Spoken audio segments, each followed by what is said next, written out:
Eh bien, bonsoir à tous les abonnés. Ce soir, petite vidéo rapide. Alors, on est toujours sur CacheOS. Je vous conseille de faire les mises à jour 3 à 4 fois par jour. Comme ça, vous ne serez pas embêtés.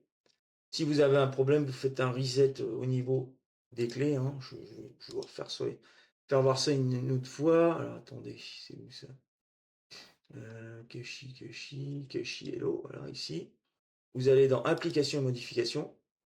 Vous pouvez faire un reset keyring et vous pouvez supprimer le verrou de la base de données. Donc, je vous conseille d'abord de faire supprimer le verrou et vous faites un reset keyring et normalement, il n'y a pas de problème de mise à jour. Donc ça, c'était pour la petite astuce. Voilà. Donc là, la CacheOS, elle tient très bien. Il n'y a aucun problème. J'ai aucun problème de changement de kernel, etc. Ça, c'est, voilà. Apparemment, c'est incassable. Il n'y a pas de souci. Donc, qu'est-ce que je vous conseille d'installer au lieu d'installer Discord et Discord Canary? Alors, je tiens à remercier au passage Jérémy de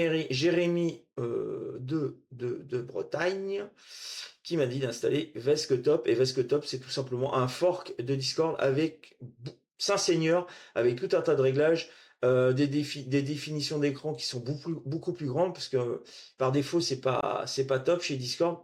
Donc, c'est vraiment très bien, j'ai envie de vous dire.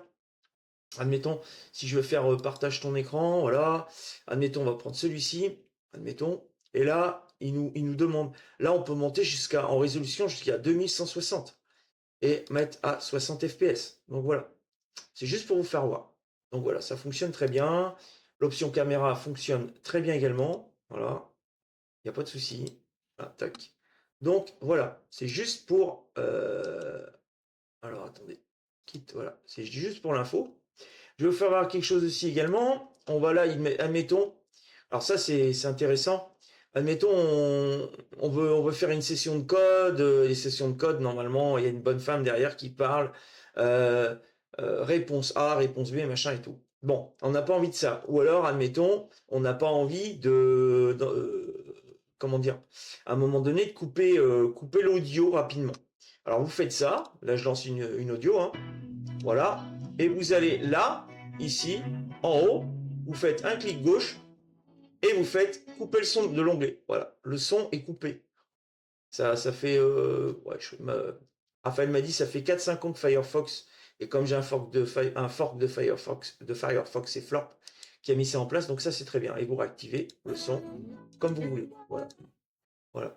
Donc je réactivais le son. Voilà. Voilà. Et puis une autre chose aussi que j'ai mis beaucoup de temps à comprendre, finalement c'était sous mon nez et faut vraiment être bête. J'ai envie de vous dire, là je vous citer un exemple concret. Je vais dans téléchargement et j'ai téléchargé des épisodes des Simpsons. Voilà. Je vous mettrai le lien aussi de l'hébergeur de Raphaël, où il a mis toute la série des Simpsons. Donc voilà, alors admettons, vous sélectionnez, on va dire, allez, on va dire 3 séries, enfin 3 épisodes. Voilà, 3 épisodes, vous faites ça, vous faites ouvrir, et là, qu'est-ce qui va se passer? Eh ben, vos 3 épisodes vont s'enchaîner, en fait. Là, voilà, on voit que c'est un autre épisode, etc., etc. Voilà, tous les épisodes vont s'enchaîner. Voilà, tout simplement.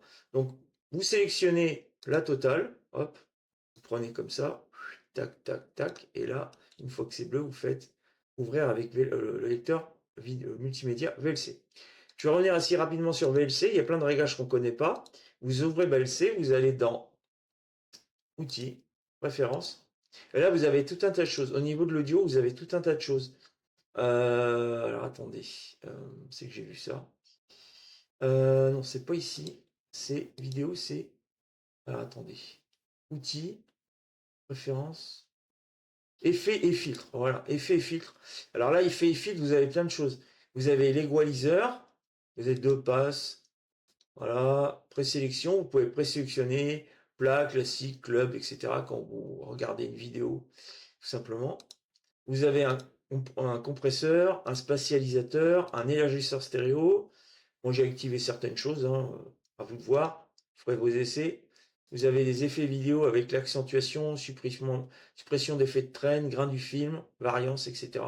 Rognage, couleur, extraction de couleur, inversion de couleur, géométrie. Vous avez plein de réglages en fait. Pour la synchronisation, bah là, c'est comme ça. C'est fait comme ça, c'est pour les sous-titres, je sais pas trop quoi. Et là, CTRL V 42, je sais pas trop à quoi ça correspond, mais peu importe. Donc ici, vous avez des réglages quand vous allez dans Outils et vous faites Effets et Filtres, simplement. Donc voilà, bon, ce sera tout pour ce soir pour cette petite vidéo qui, je l'espère, vous aura plu. Et je ferai une prochaine vidéo sur Windows. Je vous souhaite à tous les abonnés une bonne semaine, bon courage, prenez soin de vous et portez-vous bien. À plus tard, les abonnés.